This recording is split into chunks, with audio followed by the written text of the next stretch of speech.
terimalah kabar baik. Jemaat yang terkasih, pasti di rumah jemaat memiliki tanaman.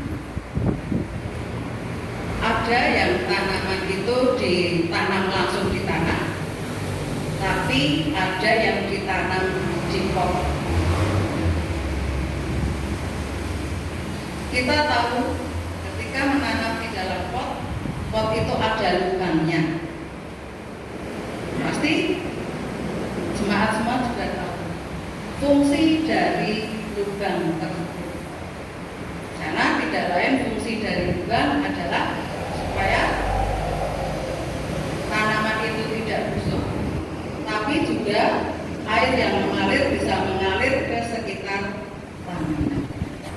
Mungkin ketika kita mendengar kabar itu tidaklah mudah, karena persoalan pada sekarang ini tentu saja sangat berat, terutama ketika kita berbicara tentang kemiskinan. Mungkin di sekitar lingkungan kita masih ada orang-orang yang masih hidup di bawah garis kemiskinan. Dan kemiskinan, ketidakadilan, dan penindasan itu dipakai oleh Tuhan Yesus untuk Dia mengajar. Di awal Dia memulai tugas sebagai Tuhan, atau sebagai Dia mewartakan kabar baik tersebut. Karena pada saat itu ya, masih ada diskriminasi, ya. Diskriminasi terhadap disabilitas, penyandang penyakit yang dianggap berdosa itu mereka singkirkan. Contohnya penyakit kusta, tidak ada yang mau bergaul karena menganggap penyakit tersebut adalah penyakit kutukan dan najis. Tentu saja membuat orang yang didiskriminasi tersebut ya tentu saja punya beban mental. Kemudian juga adanya sistem patriarki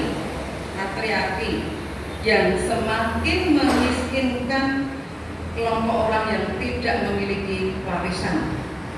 Contohnya janda miskin dan anak perempuan, yaitu yatim, sehingga mereka tidak mendapat jaminan dalam kehidupan masa depannya. Kemudian juga adanya sistem keagamaan yang menolak orang berdosa. Ketika Yesus menyampaikan kabar gembira ataupun menyampaikan pengajarannya, di sekitar mereka juga ada seorang pelacur, ada pemungut cukai yang mereka anggap sebagai orang berdosa, dan orang tersebut juga miskin di dalam rohani. Tentu saja sekarang ini, di zaman sekarang ini, hal-hal tersebut juga masih ada. Contoh-contoh seperti tadi masih ada di sekitar kita. Contohnya diskriminasi pada disabilitas. Orang sering menganggap kecil orang yang kotor dan hina. Kemudian adanya diskriminasi gender. Kemudian diskriminasi pelayanan di gereja. Semoga di gereja kita tidak terjadi diskriminasi pelayanan di gereja. Kemudian adanya juga mengeksploitasi orang yang miskin yang tidak berpendidikan. Adanya juga pungli di segala bidang, bahkan pada keagamaan yang menuntut persembahan berlebihan, namun tidak berdampak dalam gereja tersebut untuk pengembangan ekonomi jemaat. Di mana di Korintus itu juga terjadinya sesuatu yang tidak baik, ya. Di mana di jemaat itu dicap sebagai liar, karena kebiasaan jemaat di sana yang budaya, pertunjukan teaternya begitu bebas, idenya bukan tabu, serta mewajarkan praktek prostitusi sebagai penyembahan pada dewa Aphrodite. Di sisi lain, ada pula ancaman jemaat yang terpecah atau berusaha saling memisahkan diri karena keberagaman latar belakang sosial yang sulit untuk disatukan. Keadaan di jemaat Korintus juga kadang terjadi di dalam keluarga kita. Juga kadang terjadi sehingga membuat kita tidak nyaman.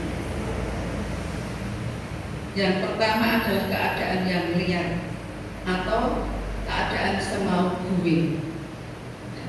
Keadaan semau gue ini yang terkadang menjauhkan kita dari norma dan itu terjadi kebebasan, ya, di mana aturan, etika dan kesopanan itu diabaikan. Sehingga banyak orang yang menjadi pemuja nafsu. Lebih lagi, dia mengikuti ambisi dan nafsu dirinya dengan menghalalkan berbagai cara. Keadaan yang kedua di mana adanya perpecahan dan enggan dipersatukan. Ini juga terjadi dalam kehidupan kita, di mana perbedaan kepentingan, status, tujuan dan latar belakang serta sosial kadang menjadi penyebab kita adanya gesekan dan ketidaknyamanan. Sehingga ketika ada seperti itu, terjadilah ketidakcocokan dan mengakibatkan luka.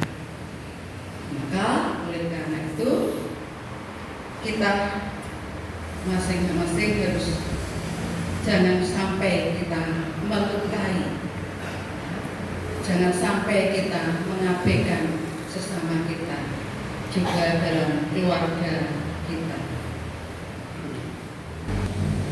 Selanjutnya ada kita bisa bekerja sama. Kita diajak untuk bekerja sama untuk memberantas kemiskinan tadi. Kita supaya bisa hidup berdampingan, baik dengan sesama maupun dengan lingkungan. Kadang kita juga dengan lingkungan tidak bisa merawat. Kadang kita egois karena keinginan kita mengakibatkan terjadinya suatu bencana. Tentu saja yang rugi adalah kita sendiri. Oleh karena itu, dari pengajaran Mazmur kita diingatkan juga untuk dapat mengasihi lingkungan kita, supaya kita dapat menjadi rekan sekerja kita, sehingga lingkungan kita bermanfaat bagi kita, tidak mendatangkan bencana. Jemaat yang terkasih, kita juga diingatkan juga untuk menjadi seorang pahlawan dalam Pak Mazmur. Menjadi pahlawan apa ya tadi, pahlawan di lingkungan kita, mau menyampaikan apa yang menjadi kehendak kita, supaya terciptalah sukacita di kita. Melalui refleksi pemazmur, kita diajak mengakui karena kita masih sering takut untuk berbuat baik dan benar. Karena ketika kita berbuat baik, kadang kita tidak punya saudara. Kadang kita juga dijak menolak. Mari kita lakukan itu dengan baik, kita laksanakan panggilan kita untuk dapat mewartakan kabar baik. Jemaat yang dikasihi Tuhan, marilah kita menjadi pahlawan tadi. Selain pahlawan dalam lingkungan, kita akan juga menjadi pahlawan seperti yang dicontohkan oleh bangsa Israel kepada kita. Ketika bangsa Israel pulang dari pembuangan yang dipimpin oleh Esra. Mereka yang pertama adalah mengawali segala sesuatu bersama Tuhan. Ketika mereka pulang dari perjuangan, mereka mengadakan pemulihan kotanya dengan bersama-sama melalui kebaikan, melalui adanya mendengarkan renungan hukum Tuhan. Mereka merayakan peribadatan, mereka melakukan pondok daud, sehingga hubungan mereka kepada Tuhan kembali dipulihkan. Melalui saat ini kita juga diingatkan untuk kita mengawali kehidupan kita di pagi hari dengan memuji, memuliakan nama Tuhan. Terlebih lagi kita berdoa berserah kepada Tuhan. Kemudian yang kedua, yaitu kita menjadi pintu gerbang akses kebaikan, akses kabar baik. Kita tahu di Yerusalem ada Bait Allah, di mana di sana ada pintu gerbang air yang terletak di sebelah timur Yerusalem, di dekat mata air Gihon, di mana air tadi menjadi sumber air dari kolam Siloam dan menjadi salah satu sumber pengairan utama di kota tersebut. Dan mata air tadi juga menjadi air yang dipakai untuk menafiskan Raja Salomo yang diurapi menjadi raja. Sekaligus tempat tadi menjadi akses menuju istana raja.